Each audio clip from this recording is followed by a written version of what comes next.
हरियाणा और महाराष्ट्र में कांग्रेस के चुनावी प्रदर्शन को लेकर जिम्मेदारी किसकी तय होगी? कांग्रेस वर्किंग कमेटी की मीटिंग में मल्लिकार्जुन खड़गे ने कांग्रेस नेताओं को गुटबाजी से हटकर काम करने की नसीहत दी है। वहीं कांग्रेस पर बीजेपी की तरफ से भी हमले तेज हैं। कांग्रेस को आत्ममंथन की सलाह दी जा रही है। रिपोर्ट देखिए।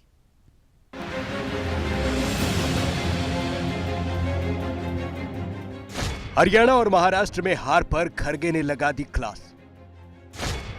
राहुल गांधी ने की सख्त कार्रवाई की मांग। हरियाणा और महाराष्ट्र की हार के बाद कांग्रेस में जिम्मेदारी किसकी तय होगी, इसका सवाल अभी भी एक सवाल बनकर खड़ा है। कांग्रेस के खराब चुनावी प्रदर्शन के पीछे कमजोर संगठन और गुटबाजी सीधे जिम्मेदार रहा है। हार के कारणों पर चर्चा के लिए बुलाई कांग्रेस वर्किंग कमेटी की बैठक में कांग्रेस के अध्यक्ष मल्लिकार्जुन खड़गे ने खरी खरी सुना दी। खड़गे ने कहा कि 2 करारी हार के बाद जवाबदेही तय करने का वक्त आ गया है। गुटबाजी को लेकर उन्होंने नाराजगी जाहिर की है। एक दूसरे के खिलाफ बयानबाजी से नुकसान हो रहा है। आपसी एकता की कमी हमें नुकसान पहुंचाती है। जब तक हम एक होकर चुनाव नहीं लड़ेंगे तब तक नहीं जीतेंगे। एक दूसरे के खिलाफ बयानबाजी का सिलसिला बंद करिए। संगठन का मजबूत होना हमारी सबसे बड़ी जरूरत है। कांग्रेस ने न सिर्फ संगठन और पार्टी की गुटबाजी को लेकर चर्चा की, बल्कि एक बार फिर से हरियाणा के बाद महाराष्ट्र चुनाव हार के लिए ईवीएम को जिम्मेदार बताया है। हरियाणा में जो हमने शिकायतें की थी 20 सीटों को लेकर, इलेक्शन कमीशन ने हमें सुना पर हमारी शिकायतों का उन्होंने नजरअंदाज किया।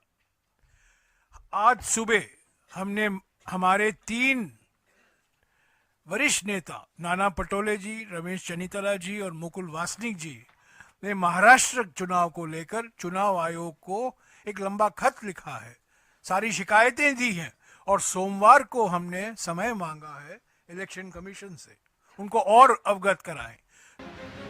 कांग्रेस के चुनावी प्रदर्शन को लेकर हरियाणा से लेकर बाकी के राज्यों में सियासी असर देखा जा रहा है। विरोधियों को मौका मिल गया है कांग्रेस को खरी खरी सुनाने का। जीतो तो ठीक, न जीतो तो किसी के ऊपर, किसी और के सिर पर मटका फोड़ो। ये कब तक चलता रहेगा?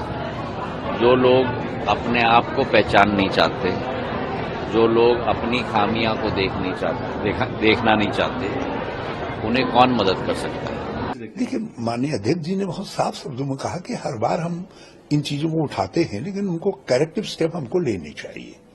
लेकिन ये भी बात उभर करके आई कि केवल ऐसा नहीं है कि हमारी कमजोरी की वजह से हम चुनाव में हारे हैं।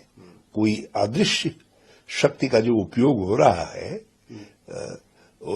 उसके कारण चुनाव में बड़ा भारी परिवर्तन पैदा हुआ है। आप लास्ट 1 घंटे के अंदर 70 लाख वोट कैसे पड़ सकते हैं, जो किसी तरीके भी संभव नहीं है। लेकिन ये संभव हुआ है और चुनाव आयोग के अपने आंकड़ों से हुआ है। तो ये जो चुनाव आयोग की विश्वसनीयता है वो लोकतंत्र की ताकत है। उन्होंने स्वीकार किया संगठन नहीं है। और आपको ध्यान होगा जब हरियाणा के चुनाव की बात होती थी, पन्ने पन्ने तक भारतीय जनता पार्टी ने संगठन खड़ा किया था। जब अध्यक्षता का दायित्व तो मुझ पे था, तो ये कह रहे थे पन्नों को फाड़ देंगे। याद है आपको बयान, बड़े अहंकारपूर्ण बयान थे और पन्नों ने इनको फाड़ दिया।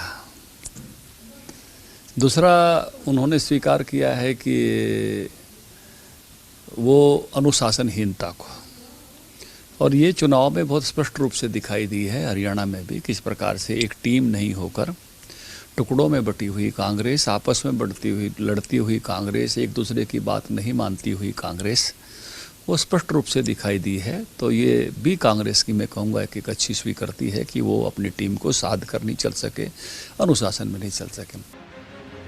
हरियाणा में कांग्रेस को अपने लिए जीत का माहौल लग रहा था, लेकिन नतीजों में कांग्रेस को हार मिली। कांग्रेस ने हार के लिए पहले ईवीएम को जिम्मेदार ठहराया। बीजेपी को एक बार फिर से हमला बोलने का मौका मिल गया कि अब पूरी तरह से खोखलापन जो है इनके अंदर आ गया है। अच्छा होता बैठ के जो है इस बात का चर्चा करते और मंथन करते कि क्या कारण है, कि नहीं ये बार बार आ रहे हैं, वो चीज़ें तो ये करते नहीं हैं। जो इनके जो दोष हैं उनको तो दूर करते नहीं हैं। अब केवल ईवीएम के ऊपर ठीकरा फोड़ते हैं, और ये भी पूरी गलत तरीके से। तो ये तो हम सब समझते हैं कि जब इनका खुद की जीत होती है तब तो कुछ बोलना नहीं है। अब जब है जहाँ पर जीत नहीं सकते हैं तो ईवीएम को दोषी ठहराते हैं। तो ये कहानी जो है कांग्रेस के अंदर आज से नहीं, बहुत पुरानी घटती आ रही है, और उनको समझ आ गया है कि आने वाला समय जो है उनके लिए निश्चित तौर पे जो है अंधकार है, और इसलिए ये ऐसी बातें करते हैं। उनको प्रियंका गांधी उसी ईवीएम से चुनाव जीती है, तो ये बता दीजिए कि फिर प्रियंका का चुनाव भी गड़बड़ था। इसलिए कांग्रेस के लिए मीठा मीठा गपगप और खारा खारा थूथू, जीतें तो ठीक है और हारें तो फिर ठीकरा ईवीएम पर। इस बार तो हरियाणा में तो हद कर दी उन्होंने, ईवीएम की बैटरी पर ही सवाल खड़ा कर दिया। मुझे लगता है कांग्रेस को अपनी बैटरी दुरुस्त कर लेनी चाहिए ताकि वो कम से कम मुख्य धारा की राजनीति में इज्जत से काम कर सके। हरियाणा में कांग्रेस अपनी हार के लिए खुलकर ईवीएम को जिम्मेदार मानती है, लेकिन कांग्रेस के ही अध्यक्ष मल्लिकार्जुन खड़गे ने इसके अलावा CWC की मीटिंग में पार्टी में गुटबाजी और पार्टी के नेताओं का एक दूसरे से मनमुटाव का मुद्दा भी उठाया है। ब्यूरो रिपोर्ट, खबरें अभी तक।